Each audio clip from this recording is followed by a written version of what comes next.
जय जिनेंद्र, कैसे हैं आप सब। आज ब्रेकफास्ट में आप सबका स्वागत है। आज हम बात करने वाले हैं। देखिए, सबसे पहले तो आज गुप्त नवरात्रि है और जब ये वीडियो आप देखेंगे तो बहुत ध्यान से इस पूरी वीडियो को आप सुनिएगा, देखिएगा, क्योंकि आज मैं बात करने वाली हूँ माला पर। ये देखिए, क्यों आज मैं ये बात करने वाली हूँ, क्योंकि बहुत सारे मेंबर्स या कोई भी ज़्यादा डिटेल नहीं जानता है कि माला को किस प्रकार से यूज़ करना चाहिए, कैसे साधना करनी चाहिए। क्योंकि जैसे कि अब गुप्त नवरात्रि है, गुप्त नवरात्रि में हमेशा गुप्त साधनाएं की जाती हैं। गुप्त साधनाएं इसी नवरात्रि में ही सिद्ध होती हैं, तो बहुत ज़रूरी है। लेकिन सिद्धि प्राप्त करने के लिए, मंत्रों का उच्चारण करने के लिए माला की आवश्यकता होती है। इस तरह जैसे ये माला, ये तो मैं वैसे आपको दिखा रही हूँ, लेकिन ज़्यादातर कमल गट्टे की माला, रुद्राक्ष की माला, ये मालाएं ज़्यादा स्फटिक की माला यूज़ होती हैं। क्योंकि धन प्राप्ति के लिए, अपनी इच्छाओं को पूर्ण करने के लिए, या अगर आप सिद्धि चाहते हैं, आप अपनी स्पिरिचुअल लाइन को क्लियर करना चाहते हैं, आप स्पिरिचुअल जर्नी में जाना चाहते हैं, तो रुद्राक्ष की माला सबसे बेहतर रहती है। ठीक है, अब माला को फेरने का तरीका क्या है, कौन सी माला फेरनी चाहिए, माला की शुद्धि, सारी बातें हम आज की वीडियो में करेंगे। तो देखिए, वैसे तो नॉर्मली आपने बहुत जगह सुना होगा कि रुद्राक्ष, तुलसी, कमलगट्टा, वैजयंती, शंख, चंदन, राजमणि, पुत्र जीवा, हल्दी और स्फटिक आदि की मालाएं जप करने में बहुत उपयोगी रहती हैं, है ना। लेकिन जैसे कि अब मंत्र सिद्धि में हमें मालाएं यूज़ करनी है, वो मैं आगे आपसे बात करूंगी। पहले देखिए, मंत्र जप के लिए माला का पूर्ण शुद्ध होना सबसे ज़रूरी है। हमेशा माला 108 दानों की ही होती है। ठीक है, 10 माला फेरने का अर्थ क्या होता है? 10 माला फेरने का अर्थ हुआ अपने मंत्र का 1080 बार जाप किया गया। जपते समय माला का एक फेरा पूर्ण होने पर ही सुमेरु, सुमेरु क्या होता है? अब यहाँ पर इस चीज़ को आपको समझना पड़ेगा। सुमेरु क्या होता है? ये देखिए, ये यहाँ पे देख रहे हैं, ये है सुमेरु। ये सुमेरु है, इसे कभी भी लांघना नहीं चाहिए। जब हम माला फेरते हैं तो इसे कभी भी नहीं लांघना चाहिए। अगर ये आप लांघ जाते हैं तो ये अशुभ माना जाता है। ठीक है। दूसरी बात, जप में माला का उपयोग लेफ्ट हैंड का कभी भी यूज़ नहीं होता कि आप एक तरह से तो यहाँ माला फेर रहे हैं और दूसरी तरफ आप इस हाथ से ऐसे माला पकड़ रहे हैं, ये नहीं करना चाहिए। लेफ्ट हैंड का यूज़ बिल्कुल भी नहीं होता है। फिर माला के मणियों को नाखून का स्पर्श बिल्कुल नहीं होना चाहिए। ये देखिए, जैसे कई लोगों की आदत होती है, माला फेर रहे हैं ऐसे ऐसे ऐसे ऐसे, मतलब नाखून टच बिल्कुल नहीं होना चाहिए। माला जपते समय उंगलियों और इसके मणियों के बीच में कोई भी डिस्टरबेंस नहीं आनी चाहिए, कोई रुकावट नहीं आनी चाहिए, कुछ अटकना नहीं चाहिए। ठीक है। माला फेरने का सही तरीका क्या है? जप करते समय मंत्र को हमेशा गुप्त बोलना चाहिए, किसी को सुनना नहीं चाहिए। आप मन ही मन बोले, खुद को सुनना चाहिए।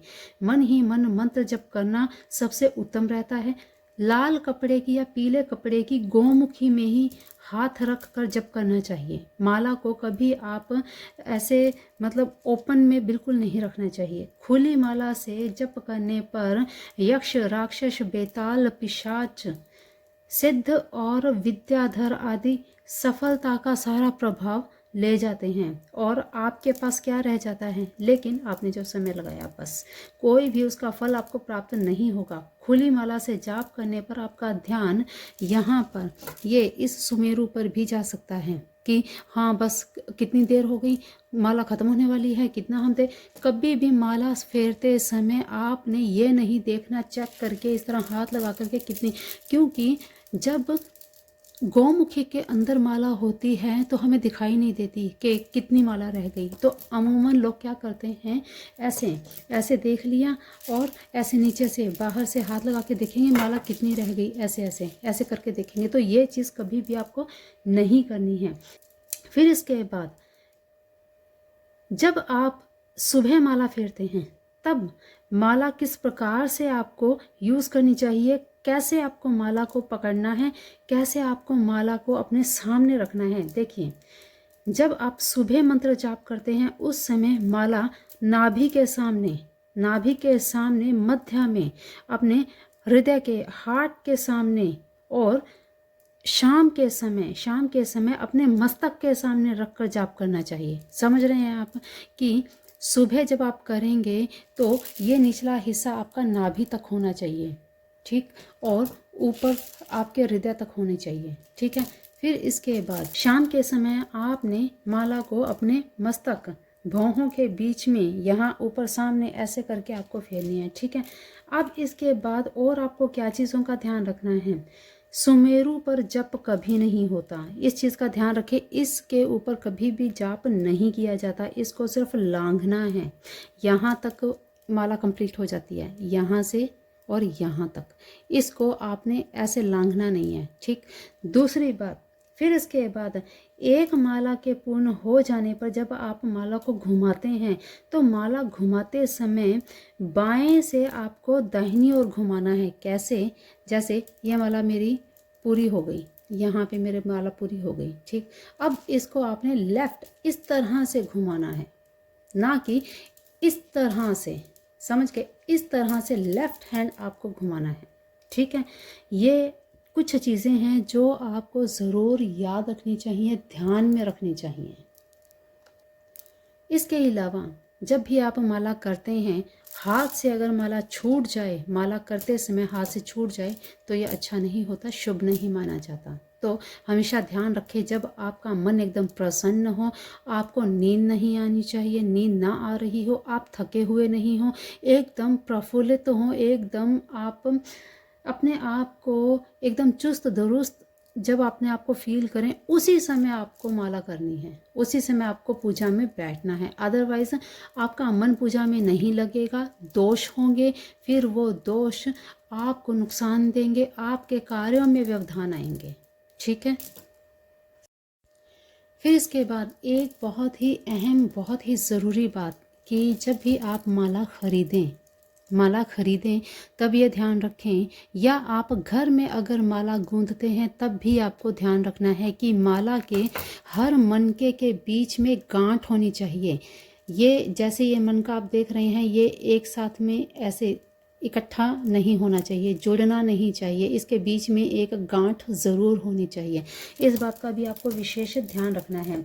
अब जो सबसे ज़रूरी है, ये सारी चीज़ें ज़रूरी हैं, ये व्यवहार में लाना, किस तरह की माला होनी चाहिए, कैसे फेरनी चाहिए, किन बातों का, किन नियमों का ध्यान रखना है, ये है। अब माला फेरते समय आपको क्या चीज़ों का ध्यान रखना है। माला फेरते समय सबसे पहले आपका मन शुद्ध होना चाहिए, ठीक, मन शुद्ध होना बहुत ज़रूरी है। फिर इसके बाद आपके मन में कोई भी ऐसा भाव कभी नहीं आना चाहिए कि मैं माला कर तो रहा हूँ, कर रही हूँ, पता नहीं इसका फल मुझे मिलेगा कि नहीं, पता नहीं मंत्र सिद्धि होगी कि नहीं, ठीक है। तो ये चीज़ आपको विशेष ध्यान रखनी है। इसी के साथ कहीं पर भी आप माला करने बैठें, निश्चित समय होना चाहिए। सुबह अगर आप 9 बजे माला कर रहे हैं तो हर रोज़ डेली आपको 9 बजे ही करनी है। अगर आपको संध्या को 6 बजे कर रहे हैं तो डेली आपको 6 बजे ही करनी है। जैसे डॉक्टर दवाई बताते हैं कि भाई एक दिन में 3 टाइम्स आपको मेडिसिन लेनी है, इतने इतने और इतने बजे, और उसी समय आप दवाई लेते भी हैं। ठीक इसी तरह से जो एक समय आप निश्चित करते हैं, उसी समय पर आपको माला का जाप करना है, मंत्र जाप करना है, तभी ये आपको जल्दी सिद्धि प्राप्त होगी हर मंत्र में, और आपके इष्ट देवी देवताओं तक आपका जाप, आपकी श्रद्धा पहुंचेगी। ठीक है। अब हमेशा जब भी जहाँ बैठें वो बिल्कुल शांत वातावरण होना चाहिए, वहाँ पर कोई शोरगुल नहीं होना चाहिए, आपको ये एंजाइटी और ये चीज़ें फील नहीं होनी चाहिए। आप जब भी मंत्र जाप करने बैठें, मन आपका एकदम शांत रहना बहुत ज़रूरी है, क्योंकि जब आप मंत्र जाप करते हैं और मन ही मन मंत्र जाप करते हैं, अपने आप जब आप उस मंत्र को सुनते हैं तो वो सबकॉन्शियस माइंड में जाता है, ठीक है, और वही ब्रह्मांड तक पहुंचता है। ठीक है। तो इसीलिए शोरोगुल में अगर करेंगे तो आपका माइंड डाइवर्ट होगा, मंत्र पर आप ध्यान ही नहीं दे पाएंगे। इस चीज़ का आपको विशेष ध्यान रखना है। अब जब भी आप मंत्र करते हैं, कभी भी अपने मन में बिल्कुल घमंड का भाव नहीं लेके आना, कभी भी किसी के प्रति ईर्ष्या का भाव नहीं लेके आना। पूरे शुद्ध मन के साथ आपको मंत्र का जाप करना है। और हमेशा जब भी जाप करें, जिस मंत्र का जाप करते हैं पहले उसका पता हमेशा करना चाहिए कि ये जाप आप जिस सिद्धि के लिए कर रहे हैं उस सिद्धि में मंत्र का जाप कितनी संख्या में होना चाहिए, ये बहुत ज़रूरी है, क्योंकि पूर्ण संख्या से ही उस मंत्र की सिद्धि होती है। ठीक है। अब इसके अलावा और क्या चीज़ें देखनी ज़रूरी है माला में। जब आप माला घर में बनाते हैं या बाहर से भी लाते हैं तो धागा बहुत विशेष होता है। कौन सा धागा लेना चाहिए? तो देखिए, जैसी सबसे पहले बात तो है कि सामर्थ्य जैसी आपकी हो तो सोने का धागा, चांदी का, रेशमी धागा, ये इस प्रकार से रेशमी अगर धागा लेते हैं लाल या पीला, कभी भी इसमें काला धागा नहीं लिया जाता, सफ़ेद ले सकते हैं। ठीक, इसी तरह से जैसे धागे का चुनाव किया जाता वैसे ही आप जैसे रुद्राक्ष ले रहे हैं, रुद्राक्ष की माला बना रहे हैं या खरीद रहे हैं, स्फटिक की ले रहे हैं, खरीद रहे हैं, तो कोई भी मन का टूटा फूटा हुआ नहीं, खंडित नहीं होना चाहिए, बिल्कुल एकदम प्योर होना चाहिए। ठीक है। अब इसके अलावा अब किस कार्य के लिए कौन सी माला का यूज़ होता है? देखिए, माँ भगवती की साधना के लिए लाल चंद्र और रुद्राक्ष की माला का उपयोग किया जाता है। शत्रुनाश के लिए कमलगट्टा और हल्दी की माला का यूज़ होता है। ठीक है। संतान प्राप्ति के लिए पुत्र जीवा की माला का, श्री गणेश साधना के लिए हाथी दांत की माला का उपयोग किया जाता है। अब आपकी कोई भी इच्छा है, कोई मनोकामना है, उसे आप पूर्ण करना चाहते हैं तो आप चांदी की माला ले सकते हैं। चांदी की माला अगर आप ना ले पाएँ तो स्फटिक की माला भी आप ले सकते हैं। ठीक। फिर इसके बाद धन प्राप्ति के लिए हमेशा मूंगे की माला बहुत ही ज़्यादा प्रभाव डालती है, तो मूंगे की माला ज़रूर लेनी चाहिए। पाप नाश हेतु कोई आपके मन में वैर भाव, पाप आदि ये सब चीज़ें हैं और उन चीज़ों को नाश करने के लिए, अपने मन से विकार मिटाने के लिए अगर किसी मंत्र सिद्धि की साधना आप करते हैं तो आपको कुशा के जड़ की माला का उपयोग करना चाहिए। ठीक। भैरव विद्या सिद्धि के लिए मूंगा, शंखमणि और स्फटिक की माला का उपयोग किया जाता है। ठीक है। चलिए, अब आपको ये जानने की जिज्ञासा होगी कि मंत्र जाप करने से पहले माला की शुद्धि कैसे की जाए। देखिए, इस पर एक वीडियो पहले मैंने अपलोड किया है, उस वीडियो को मैं डिस्क्रिप्शन बॉक्स में दे दूंगी, उससे आप देख लीजिएगा। वहाँ पर पूरी जानकारी दी गई है कि माला को किस तरह से शुद्ध किया जाता है, क्योंकि जब भी आप माला जपना शुरू करते हैं उससे पहले माला की शुद्धि, माला को जागृत करना बहुत ज़रूरी होता है। माला से आज्ञा प्राप्त करनी, माला से आज्ञा लेनी बहुत ज़रूरी होती है, तो ये चीज़ भी आपको विशेष ध्यान रखनी है। तो इसके अलावा आसन और जल, इसका भी बहुत ज़्यादा महत्व है। माला फेरते समय जल हमेशा तांबे के या पीतल के बर्तन में अपने पास ज़रूर रखें। पुष्प जब आप चढ़ाते हैं ईश्वर को, भगवान को, देवी देवताओं को, तब आपको कभी भी, जैसे आज आपने मॉर्निंग में, आज आपने सुबह पूजा की, जल है वहाँ पर, पुष्प चढ़ाए हुए हैं, रात को जब भी सोने का समय होता है तब आपको वो सारे पुष्प हटाने हैं, बासी पुष्प हटाने हैं।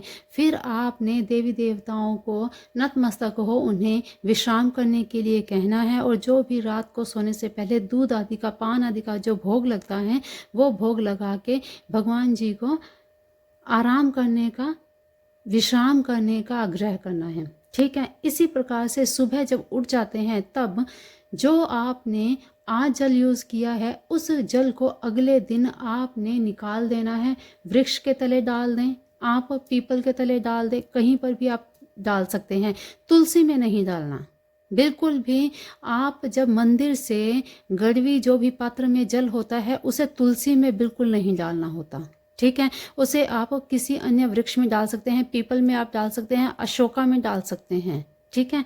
तो ये चीज़ें आपको ज़रूर ध्यान रखनी चाहिए। और जब भी जल लेते हैं, जल में पहले पात्र में गंगा जल डालें, फिर उसके बाद उसमें जल डालें। गड़वी में हमेशा तांबे का या पीतल का चम्मच आप ले, और जब एक माला समाप्त हो जाए, जैसे एक माला समाप्त हो गई, ठीक है, अब बहुत बार क्या होता है, जब आप रेगुलर एक ही मंत्र का जाप कर रहे हैं फिर तो कोई प्रॉब्लम नहीं है, फिर आप रेगुलर मंत्र जाप किया, एक माला पूरी हुई और आपने लेफ्ट से मूव करके फिर से दूसरी माला शुरू कर ली। लेकिन जब आप दूसरी माला, एक माला कंप्लीट हुई, अब आपने मंत्र को चेंज करना है। जैसे पहले आपने गणेश जी का मंत्र किया, अब आपको भगवान भोलेनाथ का ओम नमः शिवाय का जाप करना है। अब आपको क्या करना है, ये नहीं आपने एक मंत्र जाप किया और सीधे ही आप दूसरे मंत्र का जाप करने लग गए, ऐसा बिल्कुल नहीं करना है आपको। अब इस जगह पे क्या करना चाहिए, यहाँ पे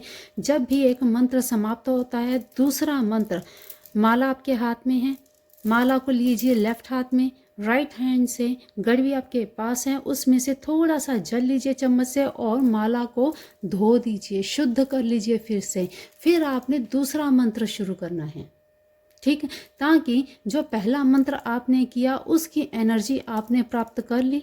अब आपने यहाँ से दूसरे मंत्र की एनर्जी पानी है, तो दूसरा मंत्र पूरी एनर्जी के साथ आपको प्राप्त हो सके, इसलिए आपको पहले माला को धोना है, आपको शुद्ध करना है, फिर आपको दूसरे मंत्र का जाप शुरू करना है, ठीक है। तो मंत्र जाप के लिए आसन कौन सा लेना चाहिए, देखिए साधना के लिए हमेशा 6 प्रकार के आसन हैं जो आप ले सकते हैं। कब कौन सा आसन लेना है, देखिए कुशा का आसन, मृगचर्म का, व्याघ्रचर्म का, ऊनी वस्त्र आप ले सकते हैं, रेशमी वस्त्र और लकड़ी का आसन। अब किसका क्या प्रभाव है, किसका क्या लाभ है, देख लेते हैं। कुशा के आसन पर साधना करने से क्या होता है, देखिए कोई भी आप मंत्र जाप कर रहे हैं, अगर कुशा का आसन आप लेते हैं और पूजा पाठ करते हैं तो अवश्य ही उस मंत्र जाप में सफलता प्राप्त होती है और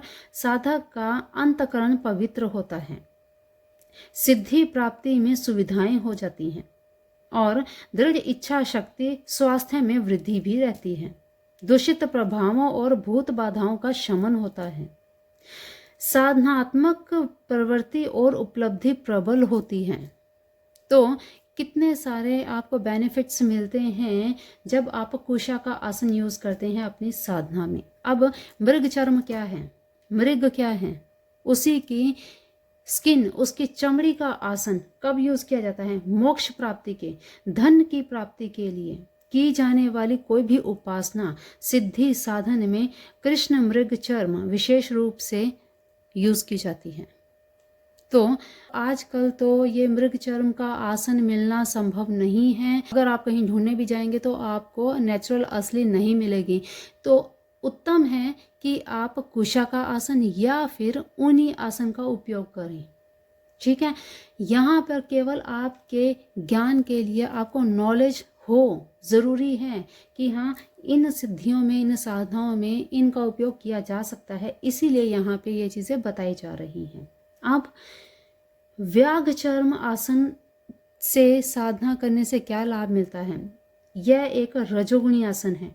राजसिक वृत्ति वाले साधकों द्वारा राजसी उद्देश्यों की पूर्ति के लिए इस साधन का उपयोग किया जाता है। सिंह के स्वभाव वाले लगभग सभी गुण इनमें आंशिक रूप से विद्यमान रहते हैं, क्योंकि अब व्याघ्र क्या है, शेर है और उसी की चमड़ी है, उसी का उपयोग किया जाता है, तो उसमें जो एक शेर में, सिंह में जो स्वभाव होगा वो उसमें आएंगे ही। व्याघ्रचर्म के पास कोई भी विषैले जीव जंतु नहीं आते। इस पर बैठे हुए साधक को सांप बिच्छू का बिल्कुल भी डर नहीं रहता, क्योंकि ये जंतु व्याघ्रचर्म पर चढ़कर उन पर आसीन साधक को छूने का साहस तक नहीं कर पाते, क्योंकि वे डरते हैं, क्योंकि पता है कि शेर क्या है, जंगल का राजा है और उसकी स्किन को, उसकी चमड़ी को अगर कोई देखेंगे तो उनको तो यही लगेगा ना कि वही शेर हैं, तो वो उनके पास वैसे ही नहीं आएंगे और निर्विघ्न साधक अपनी साधना को कंटिन्यू कर सकता है। वैसे इसका एक वैज्ञानिक महत्व और भी है, पवित्रता में भी यह किसी से कम नहीं है। आर्य संस्कृति के सबसे बड़े देवता और सृष्टि के सबसे महान योगी और मंत्र साधक भगवान शिव, जिनका आसन व्याघ चर्म का ही है, आपने देखा होगा, वे उसे ओढ़ने, बिछाने और पहने तक के काम में भी लाते हैं। आपने बहुत बार देखा होगा, जब भगवान शिव की प्रतिमा देखते हैं तो उनका आसन व्याघ चर्म का ही होता है। अब कंबल के आसन का क्या उपयोग है? कंबल कार्य सिद्धि, कर्म सिद्धि की लालसा से ही की जाने वाली उपासना में कंबल का आसन लिया जाता है। इसके बाद रेशमी आसन। रेशमी आसन का उपयोग करने से क्या लाभ मिलते हैं? रेशमी आसन का उपयोग करने से साधक की शारीरिक क्षमता, शारीरिक शक्ति पृथ्वी के साथ समाहित नहीं होती, उसमें प्रवेश नहीं करती, जिससे साधक सुरक्षित रहता है और विशेष रूप से आध्यात्मिक दृष्टि से भी बहुत ही विशेष माना जाता है, उत्तम माना जाता है। कामना की पूर्ति के लिए लाल कंबल का उपयोग बहुत प्रभावी रहता है। अनेक रंगों वाला कंबल और पीले रंग का भी बहुत ही श्रेष्ठ रहता है।